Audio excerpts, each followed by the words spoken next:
One small step for man, one giant leap for mankind. World War II ended in fire and ash, but what followed wasn't peace. It was tension, unease, a silence that felt ready to snap. The Allies had defeated Hitler, but the moment the guns went quiet, a new battle began. This time, it wasn't fought with tanks. It was fought with ideas. On one side stood the United States, champion of capitalism and free markets. On the other, the Soviet Union, defender of communism and state control. Two world powers, two visions of the future, and the world caught in between. The Cold War wasn't declared. It just began, seeping into every corner of the globe. A war of espionage, ideology, technology, and fear. And for nearly 50 years, it would define everything. They fought on the same side, but never stood on common ground. During World War II, the United States, Britain, and the Soviet Union became unlikely allies, a marriage of necessity, not of trust. Nazi Germany posed an existential threat, and that was enough to bring capitalist democracies and a communist dictatorship to the same table. But even as their soldiers bled together, the seeds of division were already taking root. FDR, Churchill, and Stalin smiled for cameras at Tehran and Yalta. But beneath the handshakes lay suspicion. The West worried about Stalin's grip over Eastern Europe. Stalin believed the West had delayed D-Day to let the Soviet Union bleed. When the war ended in 1945, the common enemy was gone, and so was the glue holding them together. Stalin tightened control over Eastern Europe, installing puppet regimes and crushing opposition. To him, buffer states meant survival, but to the West, it looked like expansion. Truman responded with a new tone, harder, more defiant, and the world began to split into camps. The Iron Curtain was more than a metaphor. It was a reality creeping across the map. Within just a few years, the wartime alliance that had defeated fascism dissolved into mutual distrust, propaganda, and preparation for a new kind of war. Because when the guns fell silent in 1945, a new silence took hold. Not peace, but tension. And from that tension, the Cold War was born. Winston Churchill didn't invent the term, but when he said it in 1946, the world listened. An iron curtain has descended across the continent.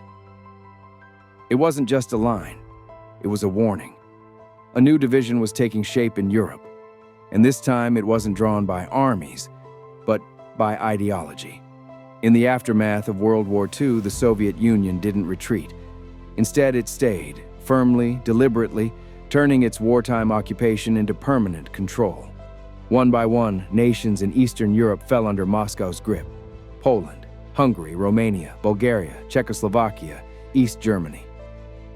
Elections were rigged, dissent was crushed. Leaders loyal to the Kremlin took power. To Stalin, this wasn't conquest, it was protection. The Soviet Union had been invaded through Eastern Europe twice in a generation. Now it wanted buffer states, loyal regimes that would never again allow the West to cross unchecked. But to the West, this looked like something else entirely. Aggression cloaked as security. The Iron Curtain wasn't made of steel or barbed wire, not yet. It was a wall of fear, silence, and surveillance. Radios were jammed. Borders were sealed. Families were split. And behind it, entire societies were restructured to fit the Soviet mold. The people living behind the curtain didn't vanish. They adapted, resisted, endured. But the message from Moscow was clear. There is no room for opposition. And as the curtain fell across Europe, so too did the hope of a post-war peace. The United States didn't fire the first shot of the Cold War. It wrote a check. In 1947, as Soviet influence tightened across Eastern Europe, the U.S. made its move, not with tanks, but with ideas and billions of dollars. The goal? contain communism, support democracy, and rebuild a broken world on Western terms. It started with the Truman Doctrine.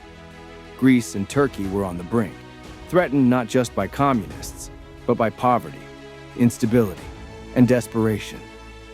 President Truman stood before Congress and declared it America's duty to support free peoples resisting subjugation. This wasn't just about two countries. It was a global shift. America was no longer isolationist. It would confront the spread of Soviet power, anywhere, anytime. Then came the Marshall Plan, a bold, sweeping economic rescue package. Over $13 billion poured into Western Europe, rebuilding cities, stabilizing economies, and tying nations to the U.S. economically and ideologically. Prosperity became a weapon. Bread and steel replaced bombs. For Western Europe, it worked. War-torn nations recovered. American goods, media, and values flooded the continent. But behind the Iron Curtain, Moscow saw it differently. Economic imperialism, a bribe with stars and stripes stamped on it. Stalin blocked Eastern Bloc countries from participating. He knew money wasn't neutral. It came with strings and allegiances. So the world split not just by force, but by vision. Two futures were on offer, two systems, two truths. And from that point on, the Cold War would be fought with everything, except open war. Germany didn't just lose World War II, it became the stage for the world's next great conflict. After 1945, the defeated nation was split into 4 zones, each controlled by one of the Allies, the US, Britain, France, and the Soviet Union. At first, it was meant to be temporary. But cooperation quickly collapsed. What was once a military alliance became a political divorce. The city of Berlin, deep in the Soviet zone, was also divided. A symbol, and soon, a battleground. Not of bombs, but of ideologies. In 1948, Western allies moved to unify their zones into a single democratic state. Stalin responded with the Berlin Blockade, cutting off all land routes to West Berlin. He gambled the West would abandon it. They didn't. Instead, America and its allies launched the Berlin Airlift, a massive humanitarian effort that flew in food, fuel, and supplies day and night for nearly a year. 2 million people survived by air. Stalin blinked first. The blockade failed, but the message was clear. Berlin was no longer just a city. It was a pressure point. By 1949, Germany split in two: the Federal Republic of Germany, West, and the German Democratic Republic, East. A single nation divided. A capital city turned front line. A Cold War with walls still invisible, but growing taller by the day. Berlin would remain the heart of the standoff, a place where every crack in diplomacy echoed around the world. By the early 1950s, the Cold War was no longer a shadow struggle. It had borders, uniforms, and treaties. In 1949, 12 Western nations signed the North Atlantic Treaty, forming NATO, a military alliance built on a simple promise. An attack on one is an attack on all. For the first time in its history, the United States had entered a peacetime alliance. It wasn't just a defense pact, it was a declaration. The West would not back down. NATO tied Western Europe and North America together with tanks, bases, and shared command. It wasn't just about deterring war. It was about making the cost of aggression unthinkable. The Soviet Union watched warily. Then, in 1955, 6 years after NATO's birth, it formed its answer: the Warsaw Pact. Eastern Bloc countries, from Poland to Romania, signed on. Though framed as mutual defense, it was clear who called the shots: Moscow. The world was now divided by treaties as much as ideologies. 2 armed camps, 2 worldviews, 1 fragile balance. The Iron Curtain became more than political. It was now militarized, bristling with tanks, missiles, and suspicion. Soldiers on both sides trained for a war they hoped would never come. The line between peace and catastrophe was now drawn across Europe, and both sides kept a finger near the trigger. Because in the Cold War, peace wasn't trust, it was preparation. It was tension held at bay by alliances forged in fear, and those alliances would shape global politics for the next half-century. In 1945, the world changed in a flash of light over Hiroshima and Nagasaki. The United States had unleashed the most powerful weapon ever created, and for a moment, it stood alone. But not for long. By 1949, the Soviet Union detonated its first atomic bomb. The monopoly was over, and a terrifying new chapter had begun. What followed wasn't just a buildup of weapons. It was a race, a sprint into the unknown, with each side chasing superiority, knowing that falling behind might mean total destruction. The 1950s saw the invention of the hydrogen bomb, a weapon hundreds of times more powerful than the ones dropped in Japan. Soon after, both superpowers began stockpiling warheads by the thousands, enough to wipe out civilization many times over. This wasn't strategy. It was mutually assured destruction, a doctrine where victory meant nothing, because war meant everyone lost. Missiles were placed on submarines, in silos, and later, even in space. The world lived on a hair trigger. One mistake, one misreading could end everything. And yet, both sides believed the weapons kept the peace. Children practiced duck and cover drills. Families built fallout shelters. Leaders played nuclear brinkmanship like a game of chicken, with the planet in the balance. The arms race wasn't just about bombs. It was about fear, control, deterrence. And from that moment on, geopolitics wasn't just about diplomacy or ideology. It was about survival. Because in the atomic age, peace had a half-life, and the countdown had already begun. It began at the 38th parallel, a line drawn in haste, not in peace. After World War II, Korea, once a Japanese colony, was split in two. The Soviet-backed North, the American-occupied South. Neither side wanted division. Both sides claimed the whole. In 1950, the border exploded. North Korean troops stormed south, nearly overrunning the peninsula. In response, the United States and United Nations launched a massive counterattack. For a moment, it looked like victory. Then, China entered the war, sending waves of soldiers and turning the tide again. What followed was 3 years of brutal back-and-forth combat. Mountains changed hands, cities were leveled, millions died, soldiers and civilians alike. And yet, despite the bloodshed, it ended almost where it began, a stalemate at the 38th parallel.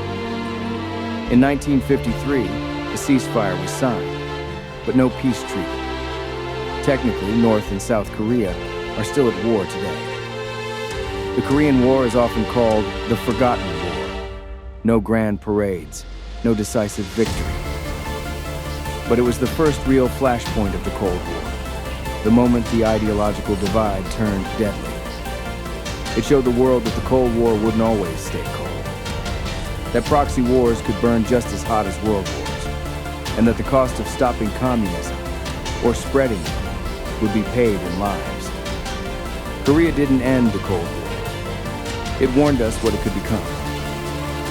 And on the Korean Peninsula, that warning still echoes, 7 decades later. It started as a colonial rebellion. It ended as one of the most divisive wars in modern history. For nearly a century, Vietnam had been under French control. But after World War II, a local revolutionary named Ho Chi Minh demanded independence. He quoted the American Declaration of Independence. But Washington didn't listen.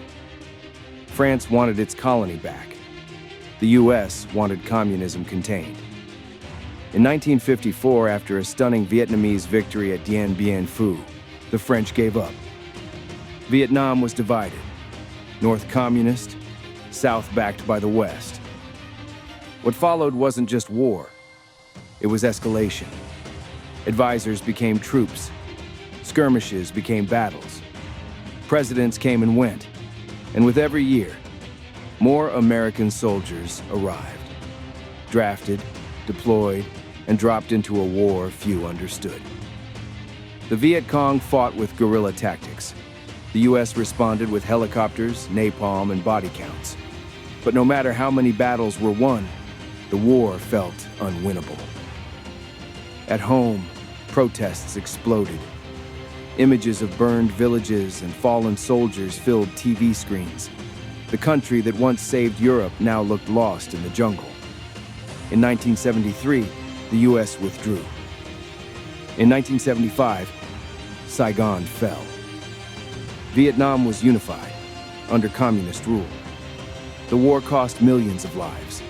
It shattered illusions of American invincibility, and it proved that superpowers could bleed. Vietnam wasn't just a military failure, it was a moral reckoning, a lesson in limits, and a scar that still runs deep. Because in Vietnam, the Cold War turned red, not from ideology, but from blood. It was the Cold War's closest brush with Armageddon, and it started just 90 miles from Florida. In 1959, Fidel Castro overthrew Cuba's US-backed dictator, Batista. At first, Washington watched with cautious optimism. But when Castro nationalized industries and aligned with the Soviet Union, that optimism turned to alarm. The US tried to oust him. In 1961, the CIA backed an invasion of Cuban exiles at the Bay of Pigs. It was a disaster. The rebels were captured. The world was watching, and Castro emerged stronger, angrier, and more deeply tied to Moscow. Then came 1962. American spy planes captured photos of Soviet nuclear missiles in Cuba, missiles that could hit Washington in minutes. The world held its breath. President John F. Kennedy demanded their removal. Soviet Premier Nikita Khrushchev refused. For 13 days, the world stood on the edge of nuclear war. U.S. ships formed a blockade. Bombers circled the skies. Military bases moved to high alert. One wrong move, one misread signal, and it was over. But diplomacy barely won. Khrushchev agreed to withdraw the missiles. In secret, the U.S. agreed to remove its own from Turkey. The Cuban Missile Crisis didn't end the Cold War, but it changed it. Both sides saw the abyss and stepped back. Cuba remained a communist outpost. The embargo never lifted. But from that moment forward, the Cold War's most dangerous weapon was no longer ideology or even arms. It was miscalculation. And in 1962, the world learned just how close that line could be. It began with a coup and ended with a superpower retreating under fire. In 1979, the Soviet Union invaded Afghanistan, hoping to prop up a fragile communist government beset by rebellion. Moscow believed it would be a swift operation, a surgical intervention to stabilize a friendly regime on its southern flank. They were wrong. What followed was a 10-year quagmire, as Soviet forces faced a fierce insurgency from Afghan fighters known as the Mujahideen. Armed with little more than grit, local knowledge, and Kalashnikovs, they waged a brutal guerrilla war in mountains and deserts the Red Army couldn't tame. But the Mujahideen didn't fight alone. The United States, Saudi Arabia, and Pakistan funneled money, weapons, and training into the conflict. A Cold War battlefield by proxy. US-supplied Stinger missiles brought down Soviet helicopters. Each downed chopper was a symbol. The bear could bleed. The Soviets bombed villages, razed countryside, and tried to install order. But Afghanistan swallowed armies, as it had for centuries. By 1989, drained economically and morally, the Soviet Union withdrew, defeated, but unwilling to admit it. Afghanistan was left in ruins. The war had killed over 1 million Afghans and displaced millions more. But for the Soviet Union, the costs were deeper. It was a wound that never healed. Afghanistan didn't just humble an empire. It hastened its collapse. In the Cold War's global chessboard, it was the square where a superpower lost its footing and began to fall. The Cold War was global, and nowhere was that more painfully clear than in the global South. From the 1950s through the 1980s, Africa, Latin America, and the Middle East became Cold War battlegrounds. Not because they started the conflict, but because they were caught in its crosshairs. In Angola, a post-colonial civil war spiraled into chaos as the US backed one faction, and the Soviets and Cubans supported another. Thousands died, not for ideology, but because ideology paid for the bullets. In Chile, a democratically elected Marxist, Salvador Allende, came to power in 1970. The US saw a threat, not a vote. In 1973, a CIA-backed coup toppled him, ushering in the brutal regime of General Pinochet. In Nicaragua, leftist revolutionaries known as the Sandinistas overthrew a dictatorship. The Reagan administration answered by funding the Contras, a right-wing rebel group, sparking a bloody civil war that tore the country apart. It happened over and over. Guatemala, Ethiopia, Yemen, El Salvador, Mozambique, Afghanistan, Iran. Each local conflict became part of a global chess match. The weapons were foreign. The casualties were local, and the scars are still visible today. These were wars not fought to win, but to deny the other side a victory. In the Cold War, ideology wasn't just exported, it was weaponized. And for millions around the world, the struggle between capitalism and communism didn't play out in headlines or summits. It played out in blood, rubble, and silence. In 1947, the British Empire let go of its crown jewel and left behind a divided land and a burning fuse. India and Pakistan were born in blood, carved hastily out of centuries-old borders. Millions crossed religious lines. Millions more never made it. It was one of the largest mass migrations in history, and one of the deadliest. But as independence dawned, another storm gathered: the Cold War. Both nations stood at a crossroads. Who to align with, if anyone at all? India, under Prime Minister Jawaharlal Nehru, chose a bold path: non-alignment. Neither the US nor the Soviet Union would dictate India's future. It pursued a middle way, trading with both, siding with neither, and championing the newly formed non-aligned movement. It was independence in the truest sense, but also a tightrope walk between two titans. Pakistan, wary of its larger neighbor and seeking security guarantees, leaned west. It joined SEATO and CENTO, Cold War alliances backed by the United States. American aid, weapons, and military advisors soon followed. Both nations would play crucial roles in the Cold War, not as pawns, but as players with their own ambitions, fears, and grievances. Their rivalry sparked wars in 1947, 1965, and 1971, with Cold War powers watching and sometimes nudging from the sidelines. In South Asia, the Cold War wasn't just about capitalism or communism. It was about identity, sovereignty, and the high stakes of choosing a side, or choosing none at all. In 1960, the Republic of the Congo gained its independence from Belgium. But freedom came fast, and with it, chaos. Colonial rule had left the nation rich in minerals but hollow in infrastructure, politics, and unity. Within days of independence, the army mutinied. Belgian troops returned, provinces seceded, and the country began to splinter. Enter the Cold War. Prime Minister Patrice Lumumba, charismatic and bold, reached out to the Soviet Union for support after the West hesitated to help. That single decision turned a domestic crisis into a geopolitical battlefield. The United States and Belgium saw a red threat, a second Cuba in the heart of Africa. CIA operatives were soon on the ground. Within months, Lumumba was deposed, captured, and executed. His death shrouded in secrecy, but widely believed to have been orchestrated with Western backing. What followed was even darker. A military strongman, Joseph Mobutu, seized power in 1965. With U.S. support, he ruled for over 3 decades, a Cold War ally and a brutal dictator, enriching himself while his people starved. The Congo crisis showed the world what Cold War intervention could look like in newly independent nations. Not liberation, but manipulation. Not democracy, but dictatorship draped in anti-communist slogans. For the Congo, independence came without stability.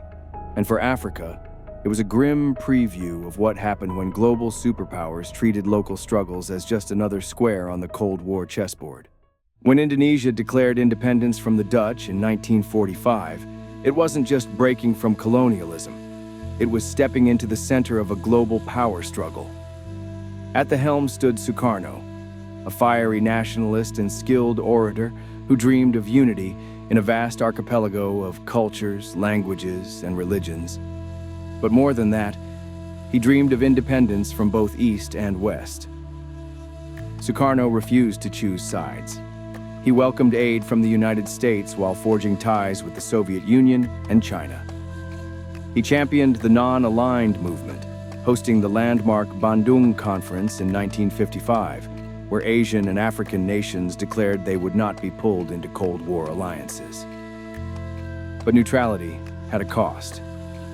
Indonesia's political climate grew unstable.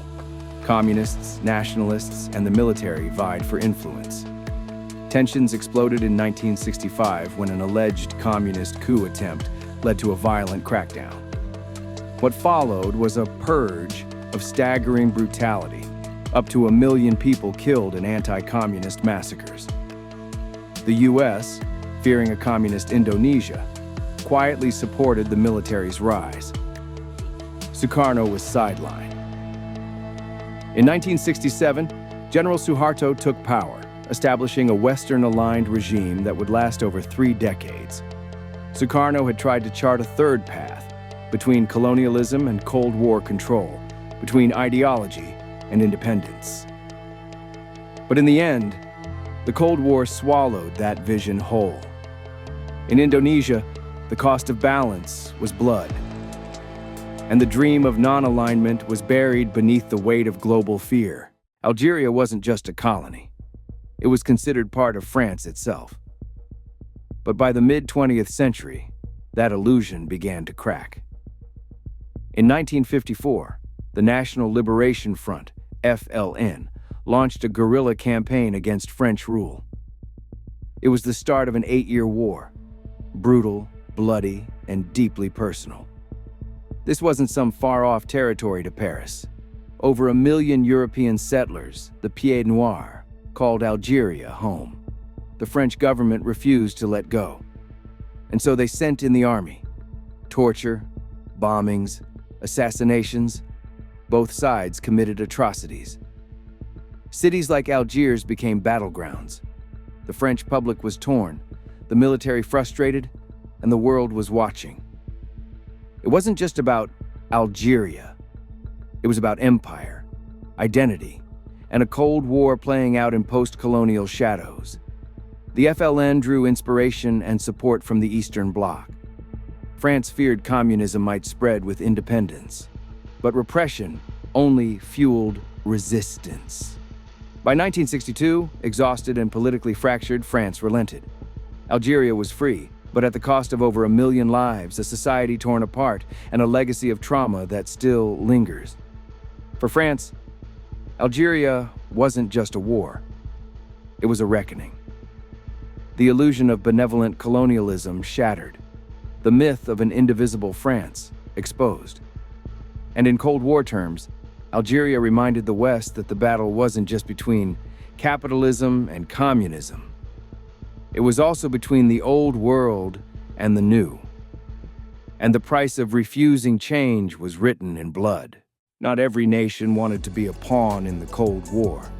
Some wanted a seat at the table without pledging allegiance to Washington or Moscow, so they built their own table. In 1961, leaders from India, Yugoslavia, Egypt, Ghana, and Indonesia came together in Belgrade to launch the non-aligned movement, NM, a bold declaration that the world was not just East and West. There was a third way.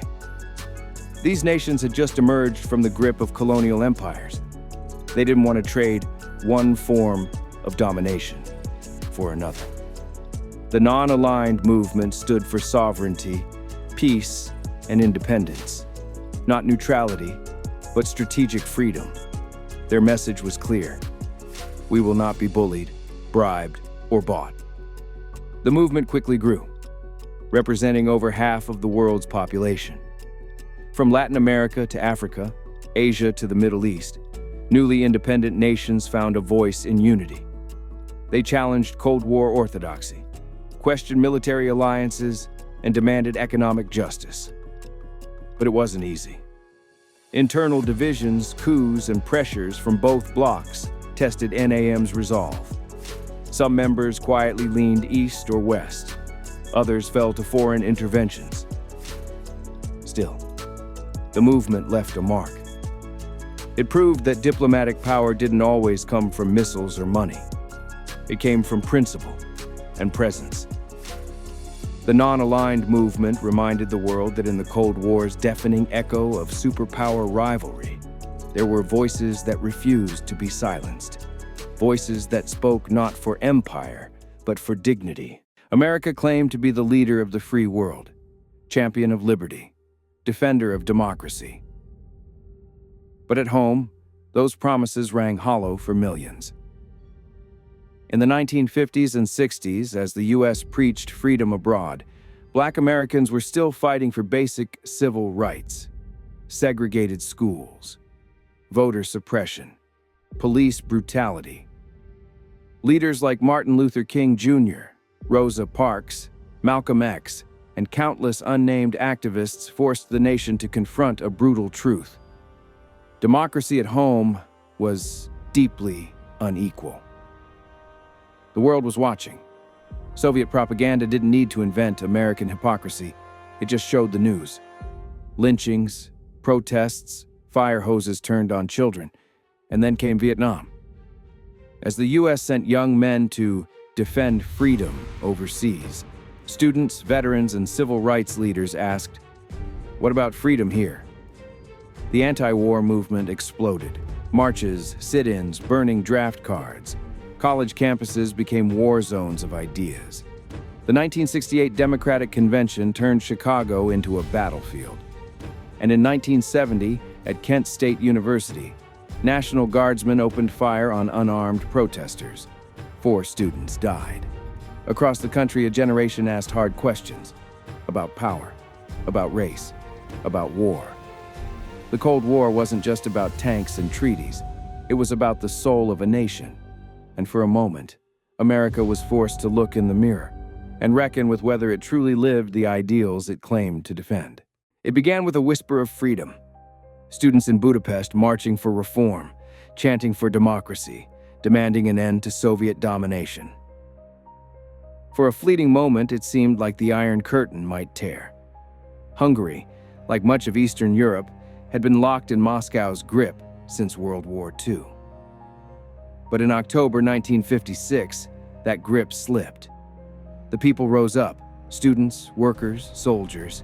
They pulled down statues of Stalin. They waved Hungarian flags with the communist emblem ripped out. For 12 days, the world watched as Hungarians tried to reclaim their country. The West offered words. The Soviets sent tanks. On November 4th, they rolled back into Budapest with overwhelming force. Apartment blocks shook. Protesters were gunned down in the streets. Radio stations fell silent. The dreams of a free Hungary were crushed beneath treads and silence. Thousands were killed. Thousands more fled. Imre Nagy, the reformist prime minister, was arrested and later executed. His body buried in an unmarked grave. The message was clear. Rebellion would not be tolerated. The U.S. did not intervene. Not in the heart of the Soviet sphere. Not when nuclear war hung in the balance. To the Kremlin, Hungary was a lesson in control. To the Hungarian people, and to the world, it was a heartbreaking reminder that Cold War ideology was enforced not just with speeches, but with steel and blood. And hope, once ignited, could be extinguished overnight. In the winter of 1968, something rare stirred behind the Iron Curtain: hope. Led by reformist leader Alexander Dubček, Czechoslovakia launched a bold experiment: socialism with a human face. Censorship was lifted, political debate returned, art and music flourished. For the first time in decades, people breathed freely. It became known as the Prague Spring, a season when it felt like change might actually take root in the shadow of Soviet power. But Moscow was watching and growing nervous. To Soviet leadership, Dubček's reforms weren't refreshing. They were dangerous. A virus that could spread to Poland, Hungary, East Germany. Something had to be done. On the night of August 20th, tanks rolled across the border. Over 200,000 Warsaw-packed troops invaded. Czechoslovak citizens stood in front of armored vehicles, pleading with soldiers. Some wept, some shouted, but none could stop the inevitable. The reforms were reversed. Dubček was arrested and replaced. The air that once carried music and debate now echoed with marching boots and fear. The world condemned the invasion, but did nothing to stop it. To the people of Eastern Europe, the lesson was clear. You can think freely, but only until Moscow says otherwise. The Prague Spring wasn't just about politics. It was a glimpse of what life could have been, and a brutal reminder of what it was. A breath of freedom, quickly suffocated beneath the weight of empire. By the 1980s, Poland was tired of shortages, censorship, and fear. But its people hadn't lost their spirit. It began in the shipyards of Gdansk, where workers demanded not just better pay, but dignity. At the front stood an unlikely hero, Lech Wałęsa, an electrician with a mustache and a voice that echoed far beyond factory walls. What they built wasn't just a union.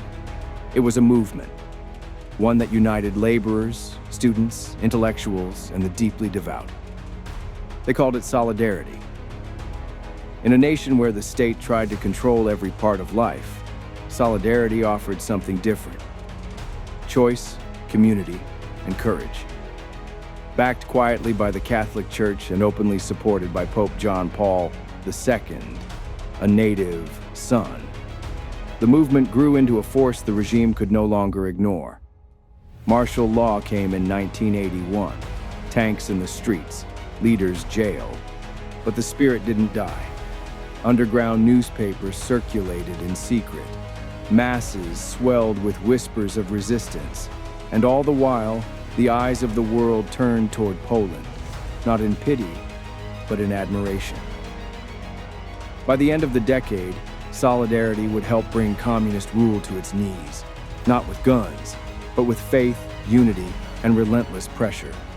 In the Cold War's coldest corners, Poland lit a fire, and it proved that sometimes revolution isn't loud. Sometimes it's made in silence, prayer, and the unyielding will of ordinary people who refuse to back down. In the early 1950s, America wasn't just afraid of bombs or distant wars. It was afraid of itself. Whispers of communism crept into every corner of society: Hollywood, universities, the State Department. To many, the threat wasn't across oceans, it was across the street. At the center of it all stood Senator Joseph McCarthy, a little-known politician from Wisconsin who lit a national firestorm. With a stack of unverified names and a booming voice, he claimed that communists had infiltrated the highest levels of government. Truth didn't matter, fear did. Careers were destroyed overnight. Actors, writers, teachers, and diplomats were dragged before Congress, forced to answer one damning question: are you now, or have you ever been a member of the Communist Party? To refuse was to risk everything. Television brought the hearings into living rooms. Neighbors turned on neighbors. Loyalty oaths became job requirements. The Constitution bent beneath the weight of paranoia. Even President Eisenhower, wary of McCarthy's tactics, remained silent at first, fearing political backlash. But eventually, McCarthy went too far. In 1954, during televised hearings targeting the U.S. Army, his cruelty was laid bare. "Have you no sense of decency?" a lawyer famously asked. The spell broke. McCarthy was censured, his influence shattered, but the damage was done. McCarthyism wasn't just a political era. It was a mirror. It showed how fear can silence reason, how democracy can eat itself alive, and how the Cold War's most chilling battles didn't always happen abroad. Sometimes they happened at home. In the Cold War era, fear wasn't just a headline.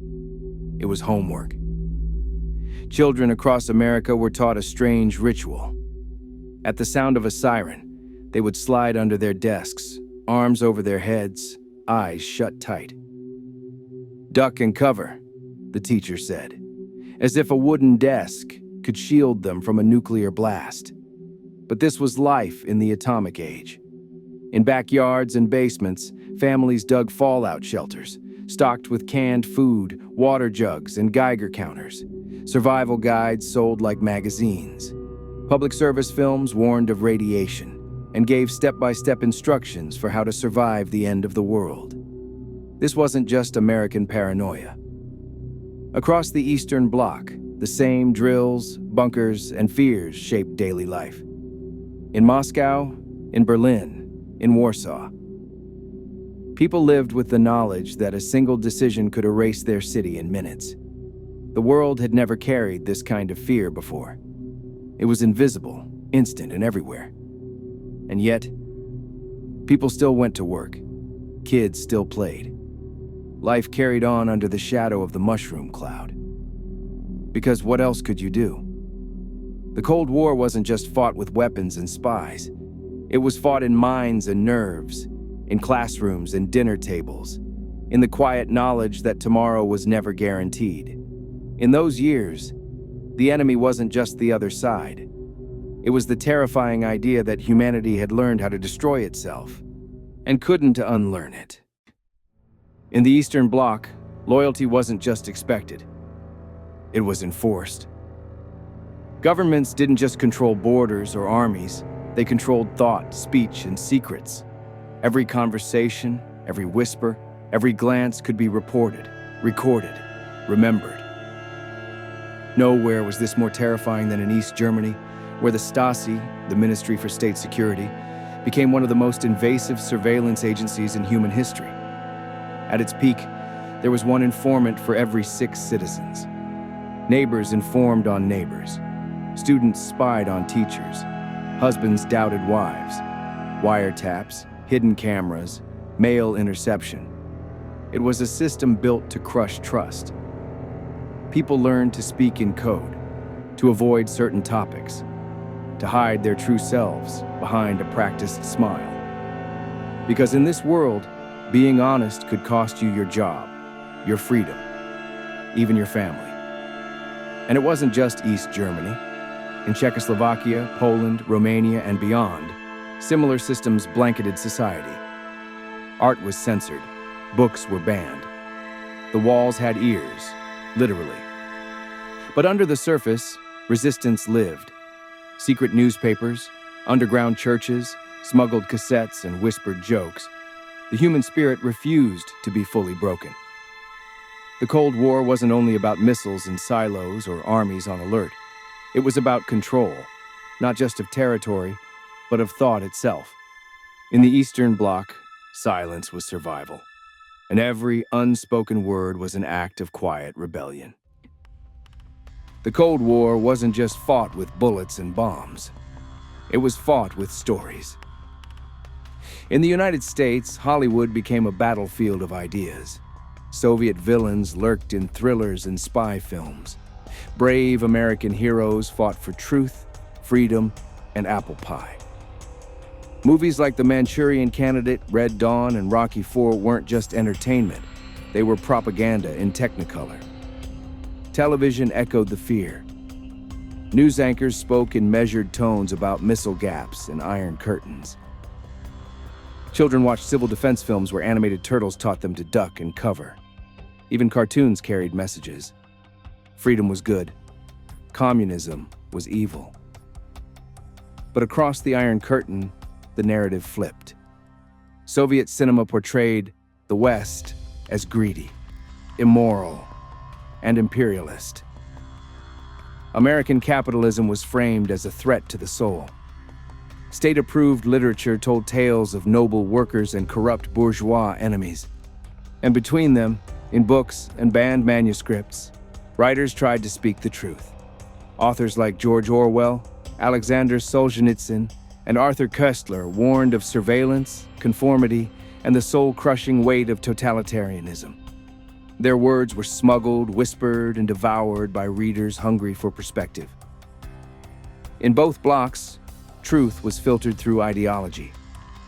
What mattered wasn't just what happened, but how it was told. Because in the Cold War, perception was power. And whoever shaped the story shaped the world. The Cold War wasn't just about borders or bombs. It was about influence. And no battlefield was more contested than the hearts and minds of the young. In the West, rock and roll became rebellion. Elvis, the Beatles, and later punk rock pulsed through radios and record players. Behind the Iron Curtain, those same sounds were banned, but never silenced. Young people traded bootleg tapes in secret, craving a taste of a freer world. To party officials, long hair and American music were dangerous, not because of volume, but because of ideas. Meanwhile, sports became political theater. Every Olympic medal was more than a win. It was a symbol. East versus West on the track, in the pool, across the mat. When the U.S. hockey team defeated the Soviets in 1980, it wasn't just an upset. It was miracle on ice, a Cold War victory on frozen ground. The Soviets fired back with dominance in gymnastics, weightlifting, and chess. Athletes were soldiers in tracksuits, and their victories were celebrated like battlefield triumphs. Youth festivals, dance competitions, and international exchanges weren't just cultural. They were strategic. Both sides used fashion, music, and sport to show the world whose system inspired, who had the better dream. Because the Cold War wasn't only about surviving, it was about winning the future. And if you could capture the passion of the young, you could shape what that future would become. While politicians shook hands and generals drew battle lines, another war was being fought in the shadows. The CIA and the KGB, two of the most powerful intelligence agencies in history, waged a silent global conflict, not with tanks or missiles, but with bribes, blackmail, coups, and secrets. In Iran, 1953, the CIA orchestrated a coup to remove a democratically elected leader and protect Western oil interests. In Guatemala, 1954, they did it again, toppling a government seen as too friendly with communists. The KGB struck back with infiltration and subversion. They funneled money to communist parties, funded propaganda, and trained insurgents across the developing world. Africa, Asia, Latin America, no corner of the globe was untouched. Both agencies built vast networks of spies. Double agents traded lies for loyalty. Defectors disappeared in the night. Whole governments were destabilized with briefcases full of cash, or a whisper in the right ear. And when covert ops failed, there were other tools: assassination plots, sabotage, disinformation campaigns. Truth became a weapon. So did doubt. Sometimes the war turned inward. The CIA spied on Americans. The KGB monitored every word within the Soviet Union. Surveillance became a way of life. These weren't just spy games. They were proxy battles for global dominance, fought in silence, in backrooms, and in blood. Because in the Cold War, victory didn't always come with headlines. Sometimes it came with a file, photograph, or someone who never came home. By 1960, trust between the superpowers was paper thin. but spying filled the silence. High above Soviet skies, American U-2 spy planes soared beyond the reach of fighter jets, snapping photos of missile sites and military installations. The U.S. believed they were untouchable. They were wrong. On May 1st, 1960, a U-2 piloted by Francis Gary Powers was shot down deep inside Soviet territory. Washington scrambled, claiming it was a weather research flight gone off course. But the Soviets had the wreckage and the pilot. Powers had survived. Caught red-handed, President Eisenhower was forced to admit the truth. The U.S. was conducting high-altitude surveillance over Soviet territory. The fallout was immediate. A planned peace summit in Paris between Eisenhower and Khrushchev collapsed before it even began. The Soviets walked out. The fragile hope of diplomacy shattered in a single missile strike. For Americans, it was a moment of embarrassment. For the Soviets, a propaganda victory. Powers was sentenced to prison, but later returned home in a dramatic spy swap, traded on a Berlin bridge for captured Soviet agent Rudolf Abel. The U-2 incident didn't start the Cold War, but it proved one thing. Neither side would stop watching, probing, pushing, even when the risk was global humiliation. Because in a world divided by suspicion, truth became the most dangerous secret of all. They looked like the future of the British elite, charming, well-educated, patriotic.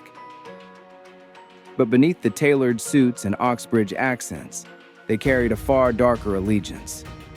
The Cambridge Five were Soviet spies, recruited in the 1930s from the prestigious halls of Cambridge University.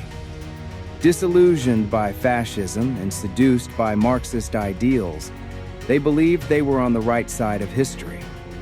In reality, they were burrowing deep into Britain's intelligence services, feeding secrets straight to Moscow.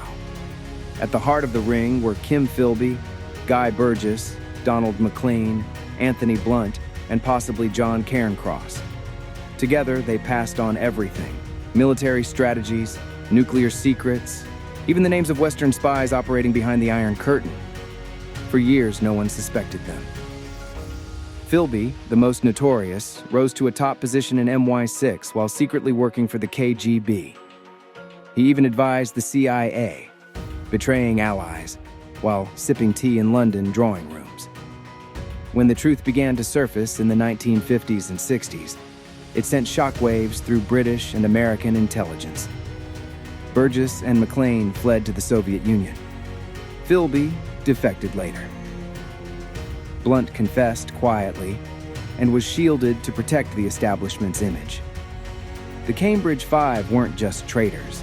They were a symbol of how ideology, privilege, and trust could be twisted into treachery.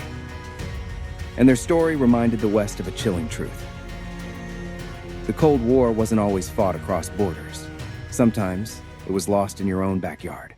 In the Cold War, the most dangerous enemy wasn't always across the border. It was the one shaking your hand. Kim Philby was the gentleman spy, charming and unassuming, a rising star in British intelligence who secretly worked for the Soviets. For decades, he leaked high-level secrets from the heart of MI6. He knew NATO operations, CIA contacts, and British plans before they were even written. His betrayal cost countless lives.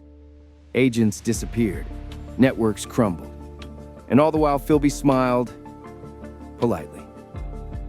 Until he finally defected to Moscow in 1963. Where he lived out his life in quiet exile, sipping vodka instead of brandy. 3 decades later, the Americans suffered their own wound. Aldrich Ames, a senior CIA counterintelligence officer, sold secrets to the KGB not out of ideology, but for cash, hundreds of thousands of dollars.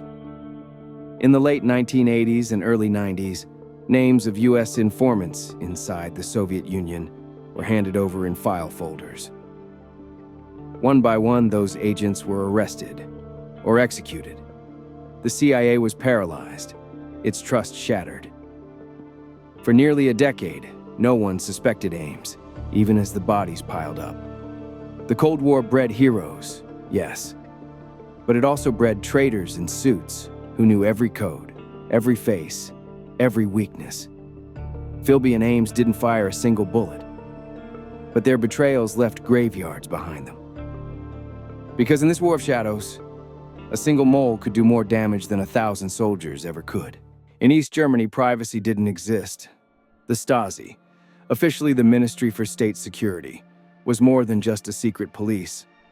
It was an obsession, a machine, a monster built to watch everything and everyone.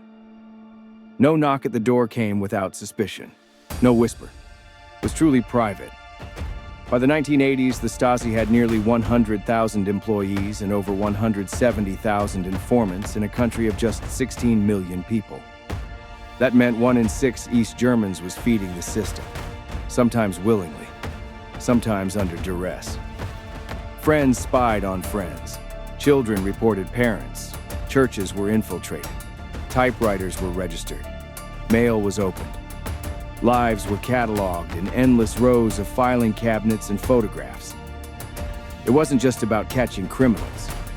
It was about controlling thought, shaping loyalty, and crushing dissent before it even began. A wrong word, a foreign radio station, or even the tone of your voice could bring consequences. And yet, East Germans adapted. Some lived double lives. Others grew silent. A few resisted, quietly at first, then louder as cracks began to show. When the Berlin Wall fell in 1989, protesters stormed Stasi headquarters. Inside, they found mountains of shredded documents and rooms full of typewriters, tape reels, and fear made tangible. The Stasi was a state within a state, a reminder that surveillance can be more powerful than guns.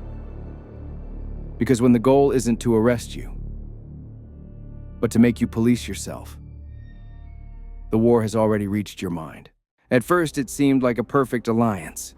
2 communist giants standing shoulder to shoulder against the capitalist West. The Soviet Union and Mao Zedong's newly born People's Republic of China were united in ideology and ambition. But beneath the red flags, cracks quickly formed. China saw itself as the heir to revolutionary purity. The Soviets under Khrushchev believed in peaceful coexistence with the West, a betrayal in Mao's eyes of true communist struggle. The 2 powers clashed over everything: leadership of the global communist movement, nuclear strategy, even Marxist theory itself. By the late 1950s, the alliance had turned to suspicion. The Soviets withdrew economic and military aid. China denounced Soviet revisionism. In return, Moscow called Mao reckless and dangerous.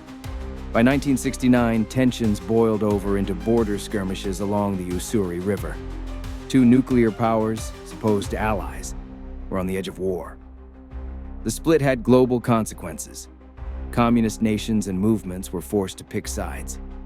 The unity the West once feared was shattered.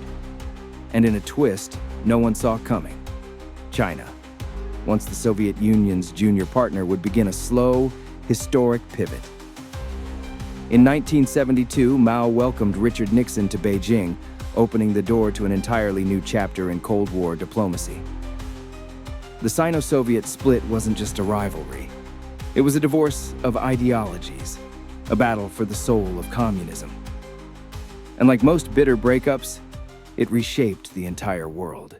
By the mid-1960s, Mao Zedong felt his grip on China slipping. His great leap forward had ended in disaster, millions dead from famine, his authority shaken. But Mao wasn't finished. He didn't just want power back, he wanted to remake the very soul of China. In 1966, Mao launched the Cultural Revolution, urging the youth to rise up against the so-called Four Olds: old customs, culture, habits, and ideas. Millions of teenagers answered his call, forming the Red Guards, radicalized students, armed with ideology and a hunger for purity. What followed was chaos. Teachers were humiliated, intellectuals beaten, Ancient temples, books, and art destroyed. Families turned against each other. Streets were filled with struggle sessions and chants. Mao's portrait hung everywhere. But so did fear. Even senior leaders weren't safe. Deng Xiaoping was purged. Liu Shaoqi, once China's president, was tortured and left to die. The revolution wasn't just a political purge. It was a national trauma. Schools shut down. The economy stalled. Millions were exiled, imprisoned, or killed. And through it all, Mao stood above the fray, cloaked in cult-like reverence. By the time it ended in 1976, after Mao's death, China was a fractured nation, disillusioned, exhausted, and ready for change. The Cultural Revolution had aimed to create a classless utopia. Instead, it tore apart a society. Because when ideology becomes a weapon, and enemies are found in every mirror, revolution can eat its own children. In the thick of the Cold War, few moves were more shocking or more strategic than this. In 1972, U.S. President Richard Nixon, a staunch anti-communist, boarded Air Force One and flew to Beijing. It was a diplomatic earthquake. For over 2 decades, the U.S. had refused to recognize the People's Republic of China. The two nations had clashed in Korea and eyed each other warily across the Pacific. But now, the tables were turning. Nixon wasn't just visiting an enemy. He was playing the long game, using China to gain leverage over the Soviet Union and reshape the global balance of power. And Mao, still recovering from the chaos of the Cultural Revolution, saw an opportunity to bring China out of isolation. The visit was historic. Cameras flashed as Nixon shook hands with Premier Zhou Enlai, walked the Great Wall, and dined in the Forbidden City. For a week, the world watched two former enemies speak calmly across a once unthinkable divide. No major treaty was signed. No war ended. But the symbolism was staggering. It marked the beginning of diplomatic relations between the two powers. Trade, dialogue, and cautious cooperation would follow. The Cold War had just gotten more complicated. Nixon in China wasn't just a photo op. It was a turning point. Because in a game of global chess, sometimes the most powerful move is shaking your opponent's hand. After the chaos of Mao's rule, China stood at a crossroads. The country was wounded, poor, and fractured. But within the ruins emerged a new kind of leader, Deng Xiaoping. He wasn't loud like Mao, nor radical like the Red Guards, but he was determined. And in the late 1970s, Deng made a bold move. He turned toward the market. "It doesn't matter if a cat is black or white," he said, "as long as it catches mice." That one sentence marked the beginning of a transformation that would change the world. Deng opened China's doors to foreign investment. He introduced special economic zones, allowed private enterprise, and reconnected with global trade. It wasn't democracy, but it wasn't old-school communism either. It was something new.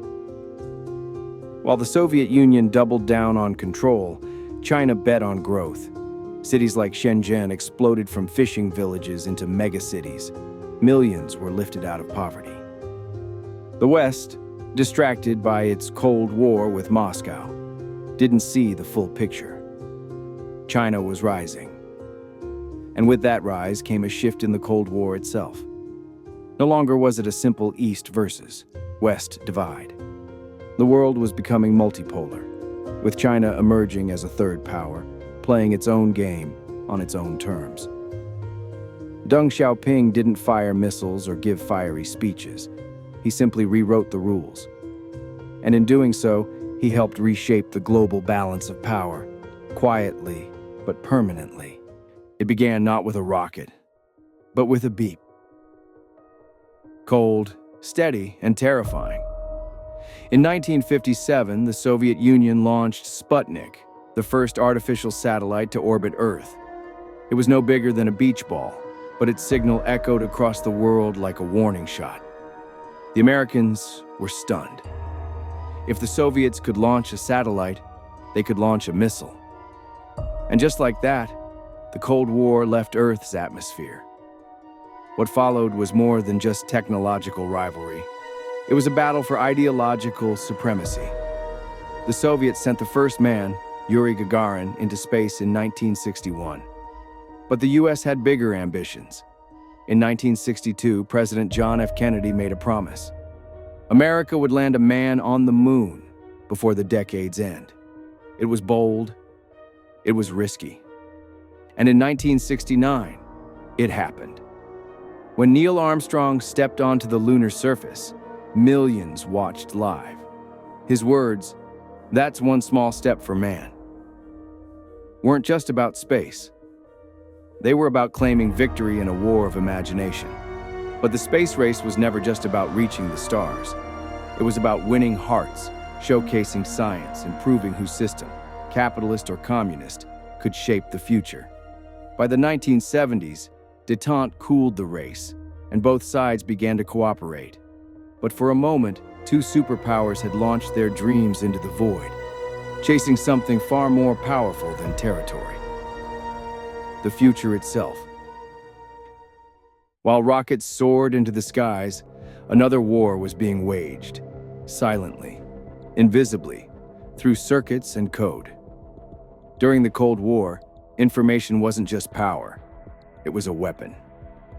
And the battlefield was quickly shifting from the front lines to the motherboards. In the 1950s and 60s, both the US and the Soviet Union poured resources into the new and mysterious world of computing.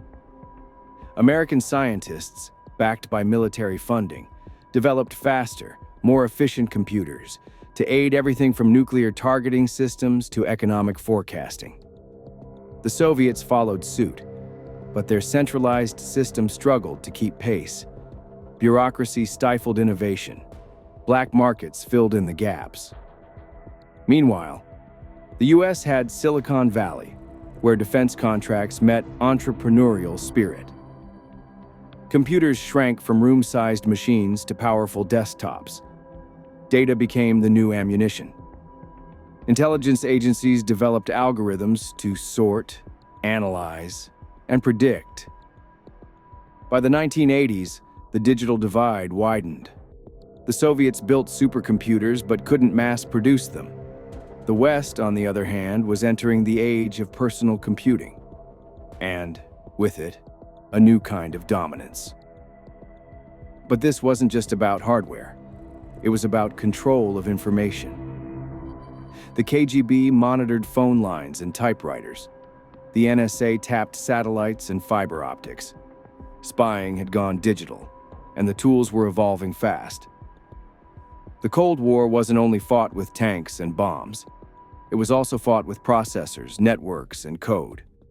In the shadows of a war most people never even saw. While superpowers competed in space and cyberspace, another revolution was unfolding, not in orbit, but in the soil. In the mid-20th century, the world faced a looming crisis: hunger. Populations were rising, but food supplies lagged behind. Enter the Green Revolution.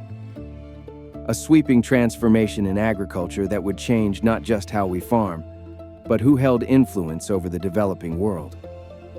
Led by scientists like Norman Borlaug and backed heavily by US funding and foundations, the revolution introduced high-yield crops, chemical fertilizers, irrigation systems, and mechanized farming to nations across Asia, Latin America, and beyond.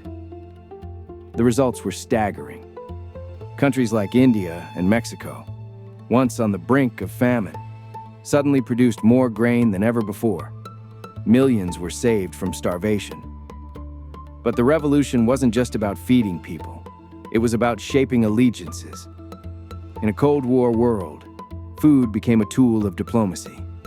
American-backed agricultural aid often came with strings: align with the West, embrace capitalism, and modernize on our terms. Meanwhile, the Soviet Union tried to offer its own models of rural development, but they lacked the reach and results of their rivals. The farm fields, it turned out, were just as strategic as battlefields. But the Green Revolution came with a cost: increased inequality, environmental strain, and dependence on Western technology. It solved one crisis, but planted the seeds of another. Because even in the Cold War, controlling food meant controlling futures. And in the quiet war for influence, nothing was more powerful than a full stomach.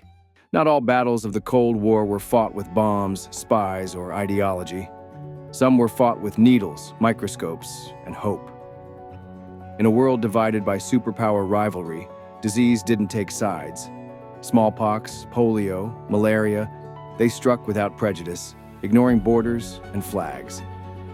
But instead of widening the divide, medicine became a rare bridge between East and West. In the 1950s, as polio paralyzed children across the globe, American scientist Jonas Salk developed a vaccine. But instead of turning it into profit or propaganda, he refused to patent it, famously asking, "Could you patent the sun?" It was a quiet act of diplomacy, and it worked. Even Soviet scientists adopted and distributed the vaccine to millions. Then came the fight against smallpox, one of history's deadliest diseases. In an extraordinary moment of Cold War cooperation, the World Health Organization, backed by both US and Soviet scientists, launched a global eradication campaign. By 1980, the disease was officially gone. This was scientific diplomacy in action. Two enemies sharing data, resources, and trust for the sake of humanity. These efforts weren't just about medicine. They were about credibility, compassion, and soft power. Saving lives gave nations moral weight. Public health became a front in the Cold War, one where everyone could win. Because when the enemy is a virus and the battlefield is the human body, science becomes the truest form of peacekeeping. And healing becomes its own kind of revolution. While missiles pointed skyward and satellites soared overhead, another Cold War front was being fought with markets, factories, and ideology. It wasn't just about who had more, but who had the better system. In the capitalist West, led by the United States, the engine was open markets and consumer choice. Post-war Europe rebuilt with American aid through the Marshall Plan, sparking an economic boom. West Germany, Japan, South Korea, nations once shattered by war, roared back to life with free enterprise, innovation, and foreign investment. To counter this, the Soviet Union formed COMCON in 1949, the Council for Mutual Economic Assistance. Its mission: unify and control the economies of the Eastern Bloc, create self-sufficiency, and offer an alternative to capitalism. Trade was centralized, production was planned. Ideology guided every spreadsheet. But there was a catch. COMCON economies were built to serve Moscow. Inefficiencies mounted. Innovation stalled. Consumer goods were scarce, and quality often lagged far behind the West. Still, both blocs tried to export their models to the developing world. Capitalism with Coca-Cola, socialism with steel mills. Nations in Africa, Asia, and Latin America became testing grounds for each vision, often caught in the middle of promises and propaganda. By the 1980s, the cracks in the Eastern model were visible. Empty shelves spoke louder than party slogans. In the end, this wasn't just a battle of numbers. It was a struggle over how life should be lived. Who could deliver prosperity? Who could build a better future?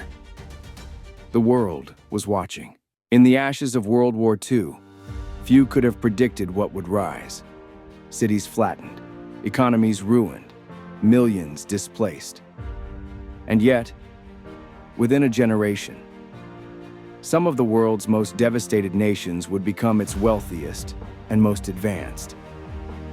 This was the story of Western Europe and Japan, and their post-war economic miracles, powered by capitalism, rebuilt through resilience, and watched closely by the Cold War's ideological referees.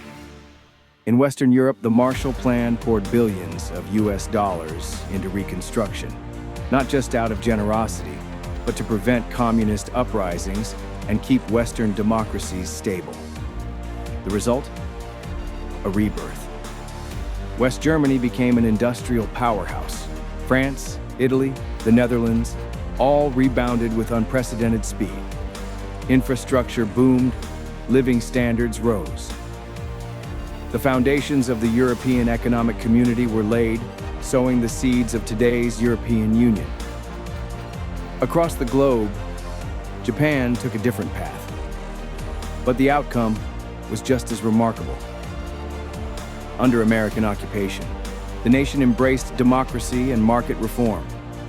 With a disciplined workforce, government-business collaboration, and a focus on exports, Japan rocketed from ruin to economic superpower. By the 1980s, Japanese cars, electronics, and industrial techniques dominated global markets.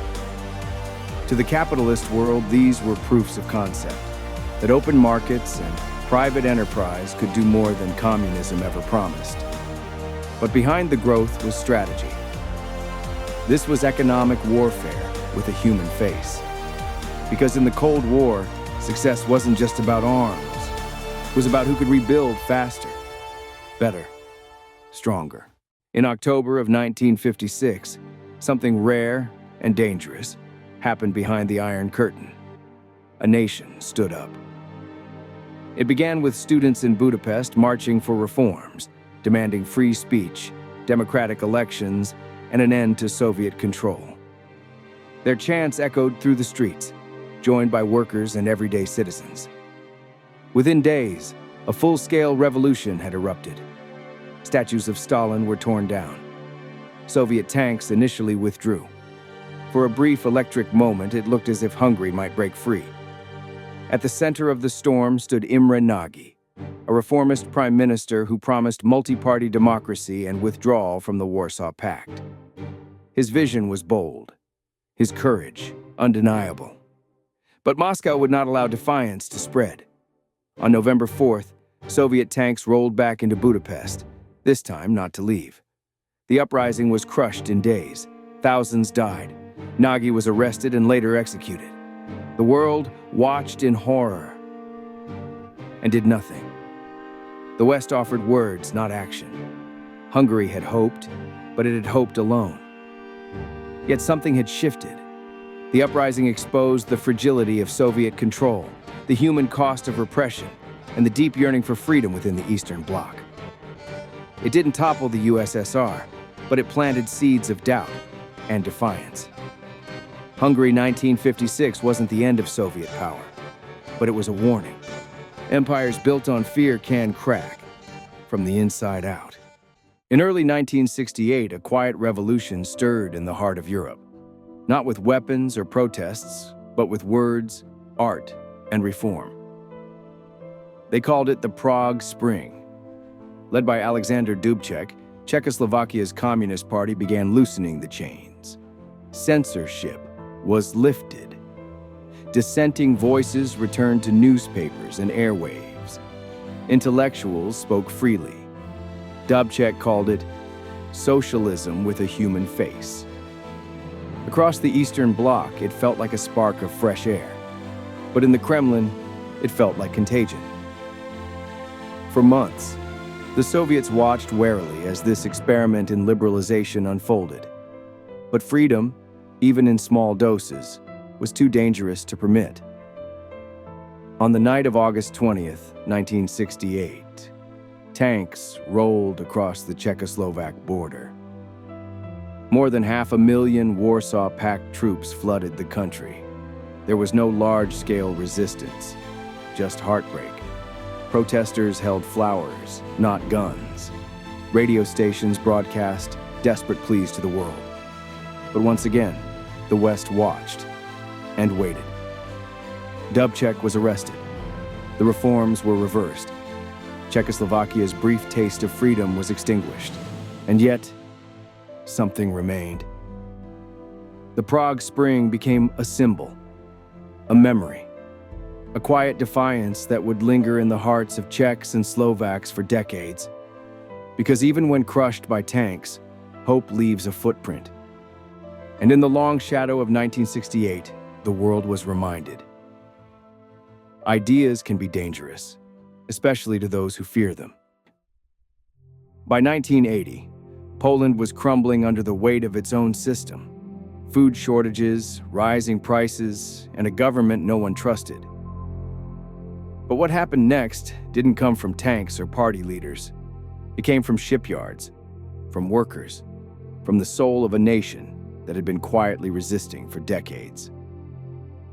At the Gdansk shipyard, an electrician named Lech Wałęsa climbed over a fence and helped ignite something the Soviet bloc had never seen before: a free trade union. They called it Solidarity. Backed by 10 million members, factory workers, teachers, priests, miners, Solidarity was more than a labor movement. It was a national awakening, one that called not just for better wages, but for truth, dignity, and change. Behind this movement stood a powerful spiritual figure, Pope John Paul II, the first Polish pope in history. His visits to Poland in 1979 and beyond drew millions. He didn't speak politics, but his message was clear: be not afraid. The communist government tried to crush the Union. Martial law was declared. Leaders were imprisoned, but the spirit refused to die. Solidarity went underground, survived, and waited. And by the end of the decade, it would rise again. This time, to bring down the system that tried to bury it. Poland in 1980 wasn't just a labor dispute. It was the beginning of the end, a flicker of freedom that would set the whole bloc ablaze. While the Cold War split the world in two, a quiet revolution was taking place in Western Europe, not through conflict, but through cooperation. Out of the rubble of World War II, European leaders asked a radical question: what if we made war between us not only unthinkable, but impossible?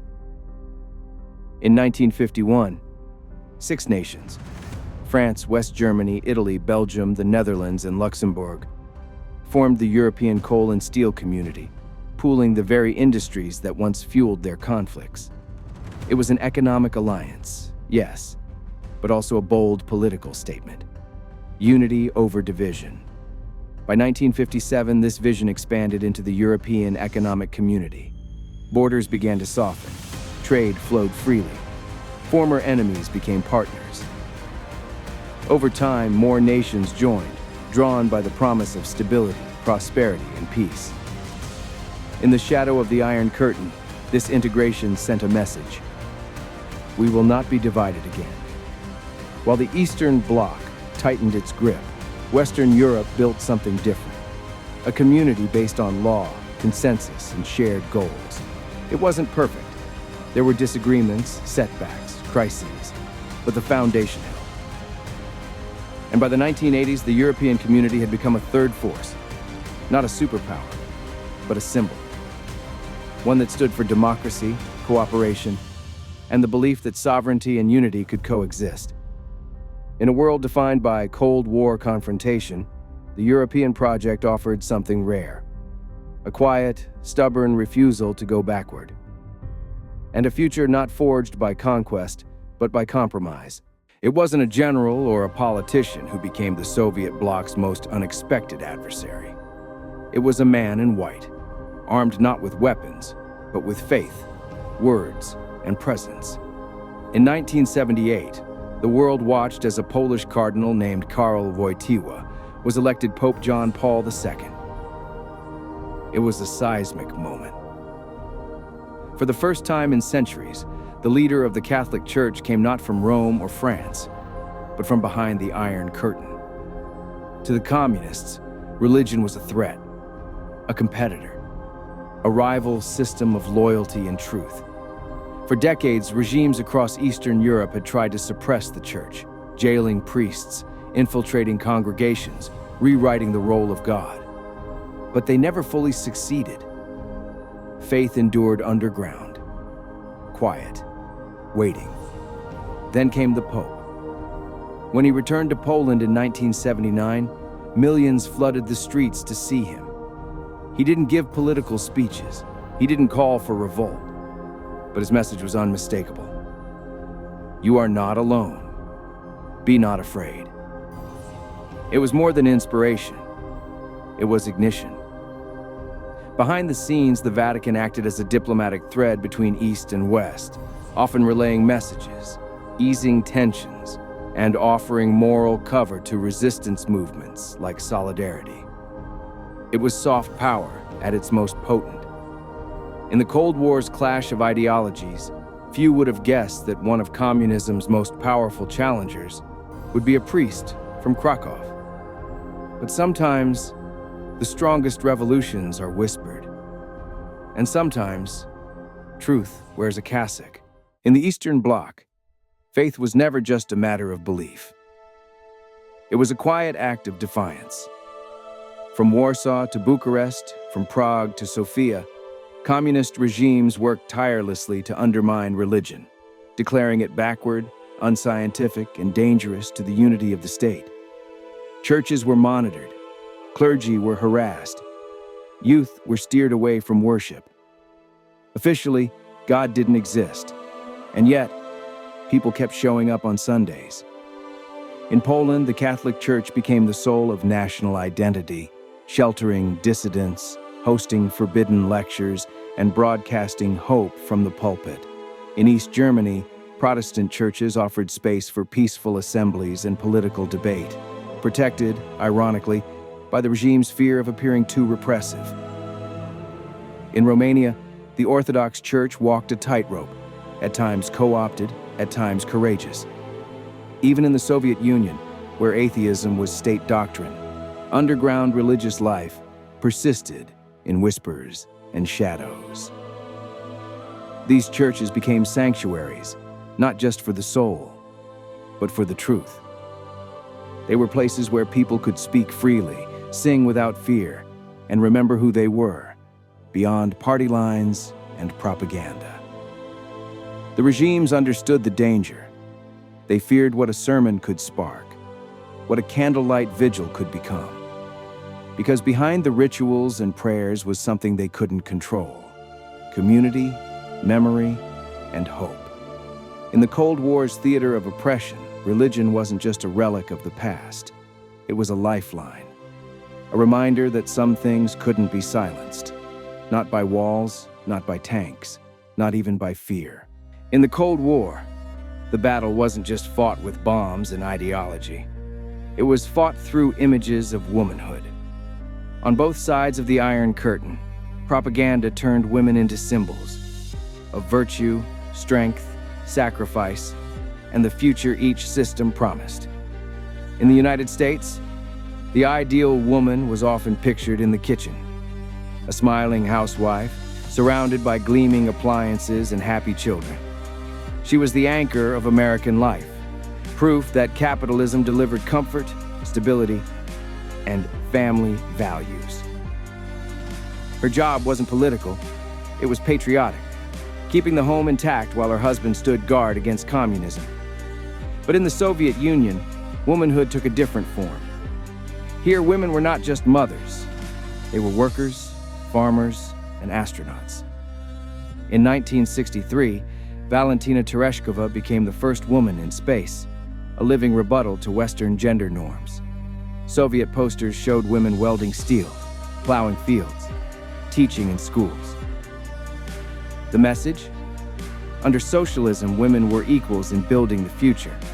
And yet, behind the slogans, traditional expectations persisted on both sides. Gender equality was more performance than practice, more symbol than substance.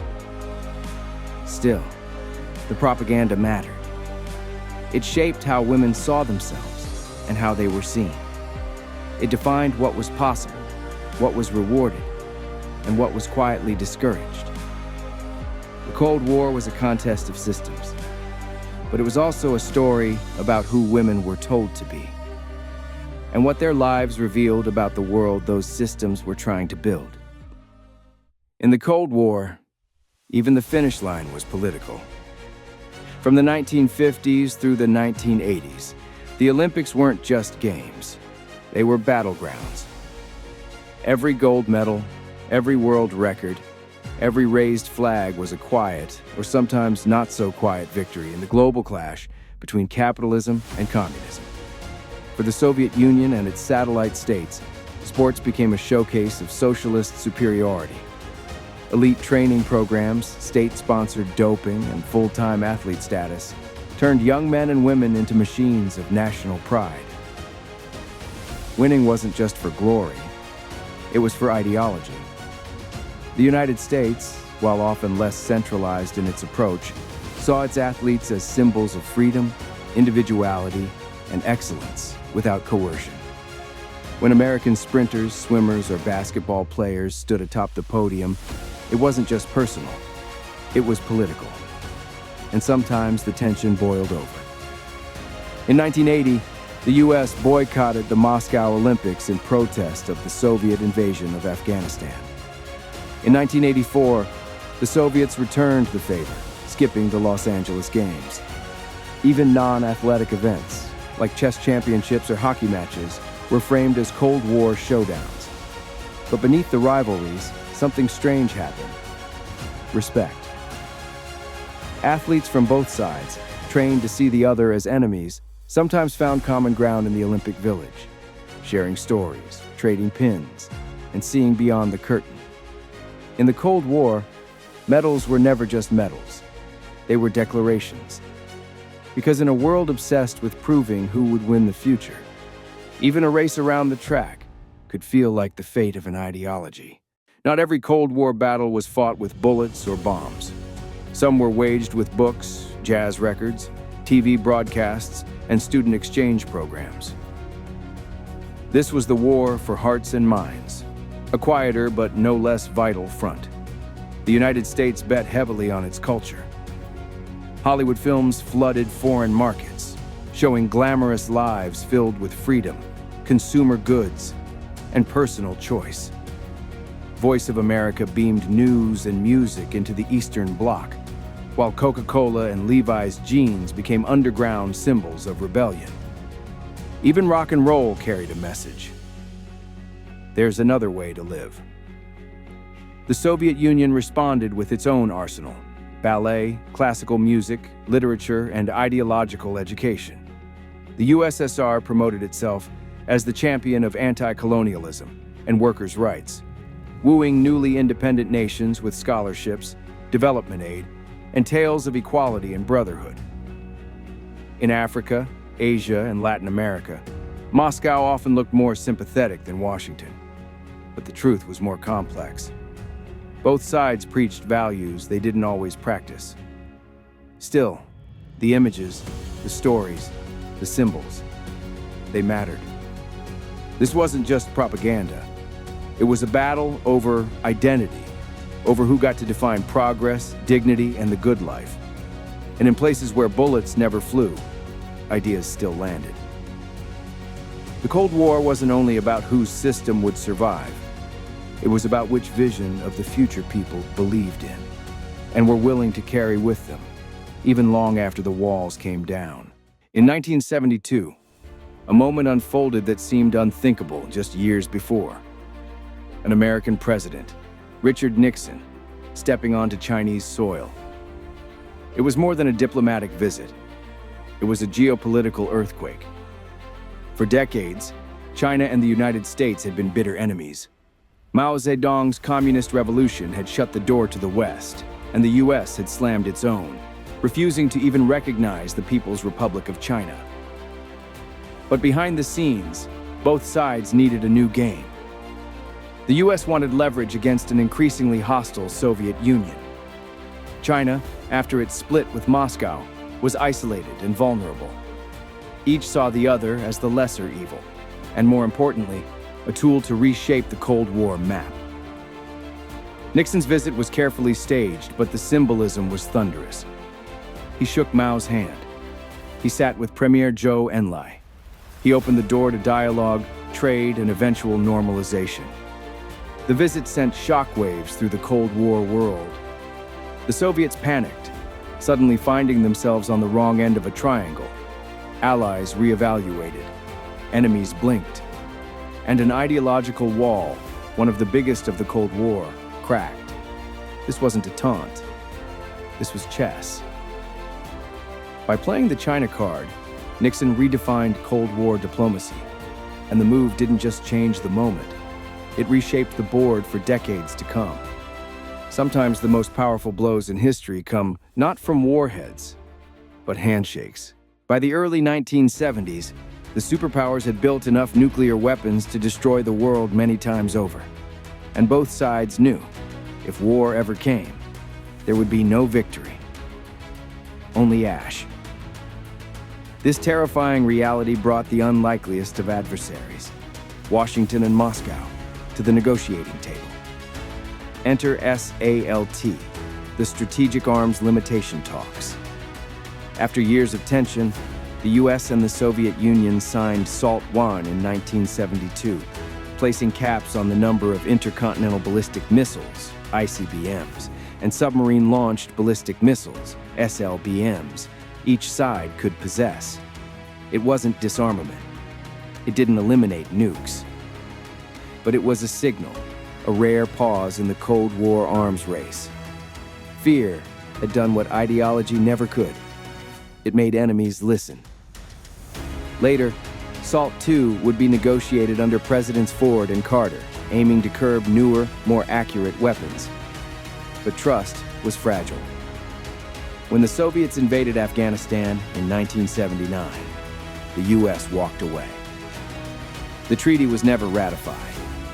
Still, SALT planted the seeds of something bigger. It acknowledged that even rivals could recognize mutual destruction as a losing game. It laid the groundwork for future treaties like START and INF, and opened channels that helped prevent catastrophe. In an era dominated by brinkmanship and bluster, SALT was a rare moment of sobriety, a reminder that survival sometimes meant sitting down, not standing off. Because when the cost of pride is annihilation, even cold warriors learned to talk. In 1975, the world's attention turned to Helsinki, Finland, a neutral stage for an ambitious performance. 35 nations, including the United States, Canada, the Soviet Union, and nearly every European country, gathered to sign the Helsinki Accords. On the surface, it looked like a diplomatic balancing act. The West would accept the post-World War II borders of Europe, including the Soviet grip on Eastern Europe. In return, the East agreed to something far less tangible, but far more powerful. A commitment to human rights, freedom of expression, and self-determination. To Soviet leaders, it was just paper, a concession made for political gain. But for the people living behind the Iron Curtain, it became a spark. Activists in Czechoslovakia, Poland, and the USSR seized on the language of the Accords, holding their governments accountable. In their own words, movements like Charter 77 emerged, citing Helsinki as a promise, betrayed. Western nations, too, now had a tool to shine a light on abuses not with bombs, but with principles. The Kremlin soon realized it had made a mistake. By agreeing to these rights on paper, they had handed dissenters a moral weapon, one they could not easily disarm. Helsinki didn't end repression, but it rewrote the rules of engagement. The Cold War had always been about territory and missiles. Now it was also about truth, dignity, and the power of an idea written down and remembered. In 1983, President Ronald Reagan stood before a crowd of evangelicals and didn't mince words. The Soviet Union, he declared, was an evil empire. It wasn't just politics, it was a moral judgment. For Reagan, the Cold War wasn't a gray fog of diplomacy. It was a battle between right and wrong, freedom and tyranny. And under his administration, the US launched a full-throttle escalation, not just in weapons, but in rhetoric, strategy, and vision. Defense budgets soared. Nuclear warhead production accelerated. But Reagan had something even more audacious in mind: the Strategic Defense Initiative, or SDI. Nicknamed Star Wars by critics, SDI proposed a space-based missile shield that could shoot down incoming Soviet nukes before they reached American soil.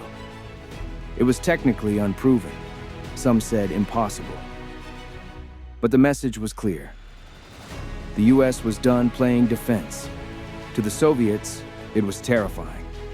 If SDI ever worked, it could shatter the logic of mutually assured destruction, tipping the balance irreversibly. Meanwhile, Reagan's words weren't just for show.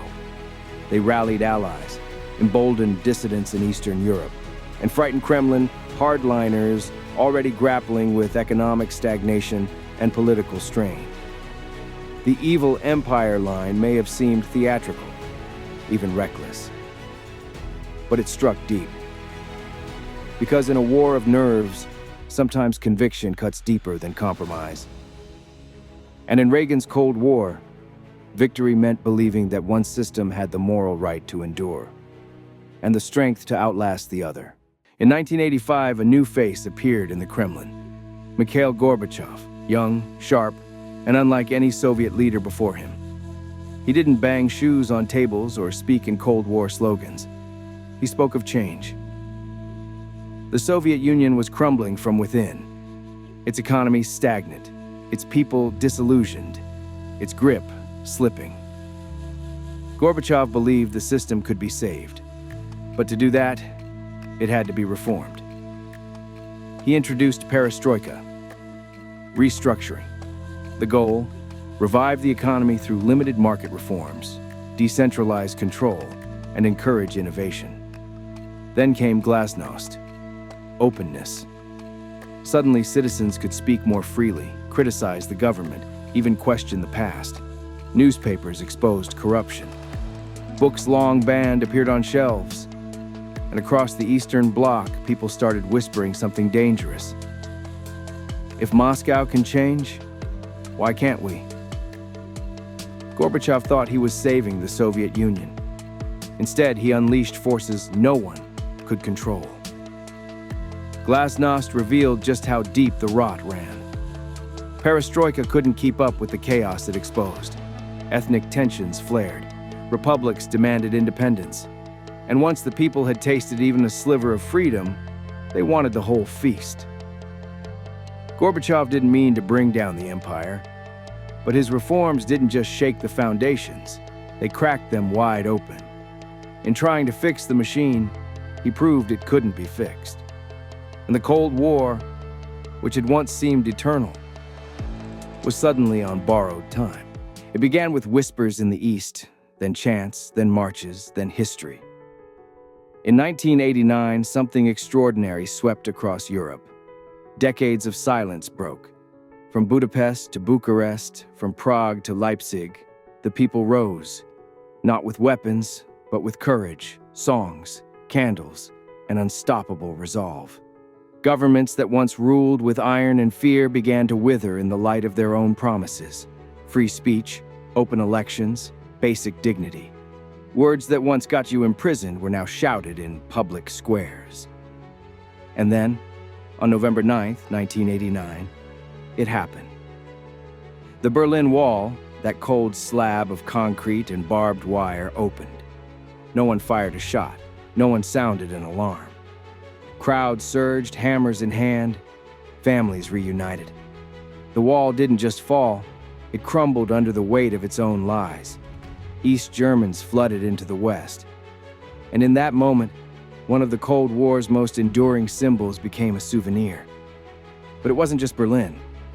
Poland elected a non-communist government.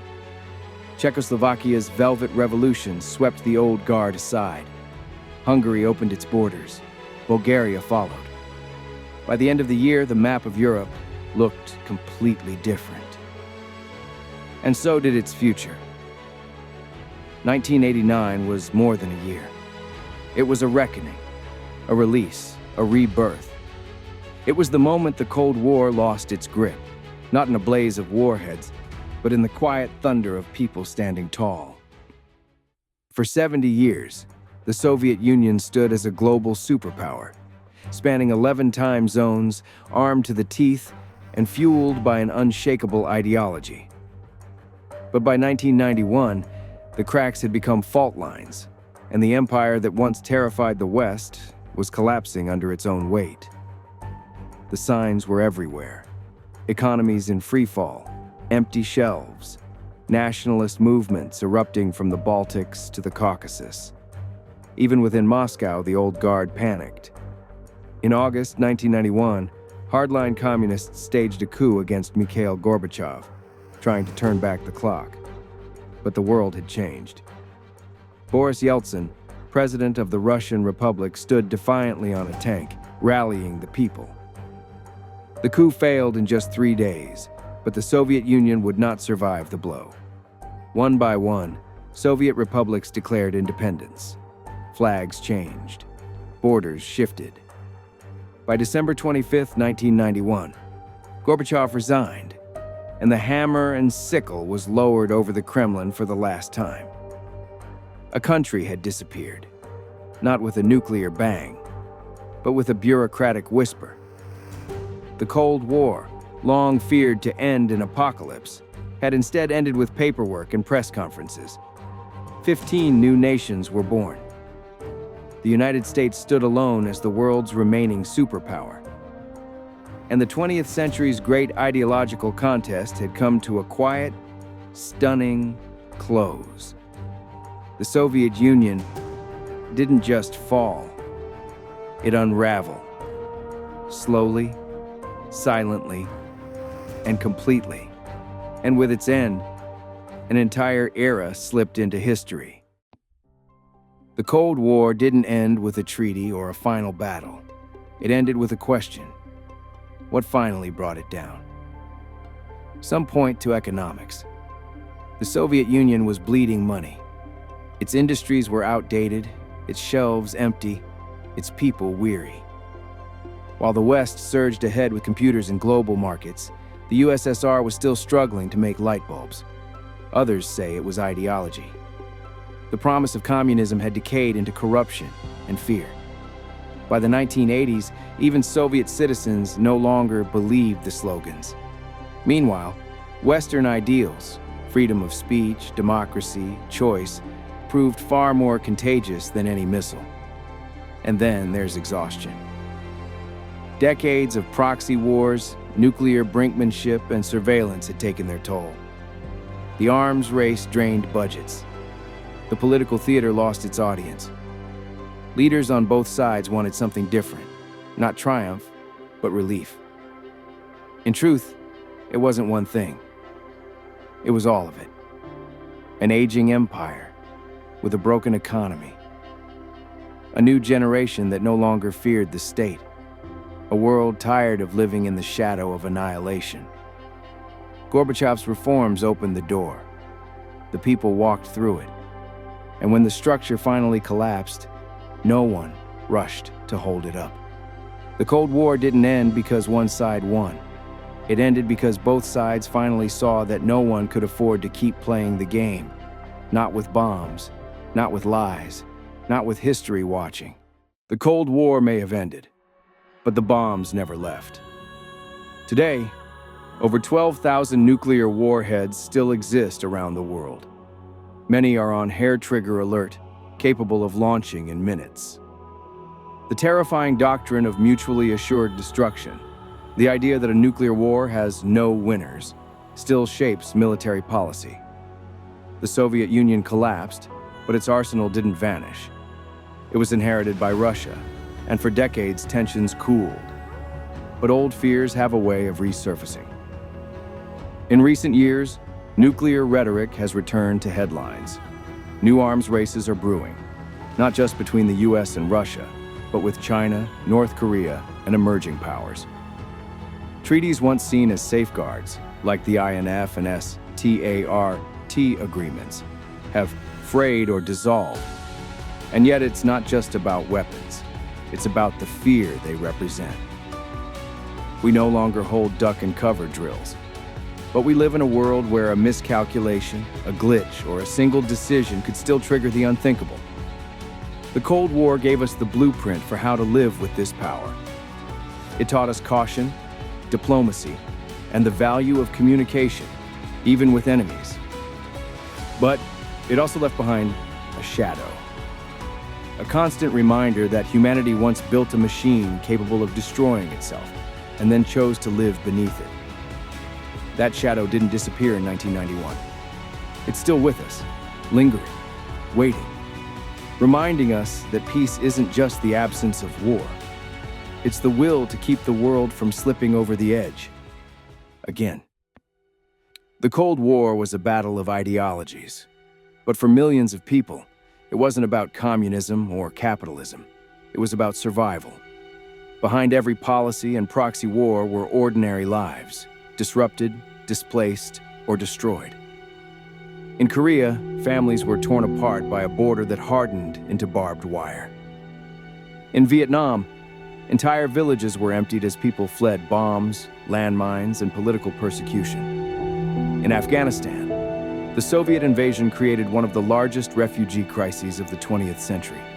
Millions forced into camps across Pakistan and Iran. In Eastern Europe, dissent meant danger. Those who questioned the system risked imprisonment or exile. Some scaled barbed wire fences. Others hid in car trunks or crawled through sewers just for a chance at freedom. Latin America, Africa, and Southeast Asia saw generations of children grow up in the shadow of violence, caught between foreign interests and local regimes. By the end of the Cold War, tens of millions had been displaced.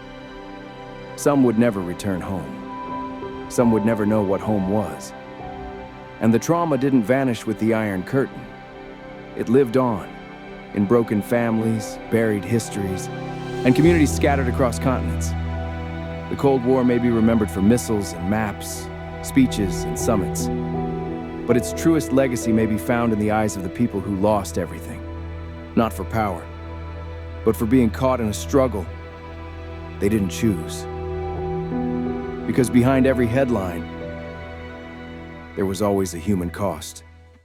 On April 26, 1986, a reactor at the Chernobyl nuclear power plant exploded. The blast lit up the night sky over northern Ukraine, sending radioactive dust high into the atmosphere. For hours, no alarms were raised. For days, the Soviet government said nothing. It wasn't just a disaster. It was a cover-up. And the world watched as ideology collided with reality. Chernobyl wasn't just a failure of engineering. It was the result of a system that prized control over truth, appearance over accountability. In the Cold War's race for power, safety came second, if at all. Entire towns were evacuated, children exposed to invisible poison. Firefighters rushed in with no protection, some dying within weeks. The radioactive fallout stretched across Europe, contaminating crops, rivers, and lungs. But Chernobyl was only the most dramatic example. From nuclear testing in the Pacific to chemical defoliants in Vietnam, to polluted industrial cities in the Eastern Bloc, the Cold War left behind more than scars. It left toxins in the soil, the water, the DNA. Ideological competition had a cost not measured in missiles or borders, but in birth defects, cancer rates, poisoned rivers, and unlivable landscapes. By the time the Iron Curtain fell, so had the illusion of invincibility. Chernobyl stood as a silent monument, not just to human error, but to the danger of secrecy, denial, and unchecked ambition. The Cold War may have ended, but in places like Chernobyl, its poison is still leaking into the future. When the Soviet Union collapsed in 1991, it felt like the end of something vast and dangerous. But history doesn't always end cleanly. It echoes. In the years that followed, NATO, a Cold War alliance built to contain the Soviet threat, didn't dissolve. It expanded eastward, right up to Russia's doorstep. To many in the West, it was a move toward security and stability. To many in Russia, it felt like betrayal. In Moscow, old wounds reopened. The loss of empire, the humiliation of defeat, and the feeling of being encircled by the very force it once battled. And with the rise of Vladimir Putin, Those Cold War instincts came roaring back. Russia annexed Crimea in 2014. It interfered in elections, launched cyber attacks, and pushed propaganda wars. By 2022, it invaded Ukraine, sparking Europe's largest war in decades, and once again setting NATO and Russia on a path of confrontation. The Cold War was supposed to be over, but the architecture it left behind, alliances, rivalries, paranoia, still defines the world we live in. From military buildups in Eastern Europe to debates over energy, territory, and influence. We are living in a world shaped by the shadows of a war that never turned hot, but never fully cooled. History doesn't just repeat. Sometimes it lingers. And the Cold War, long buried, still breathes just beneath the surface of our modern world.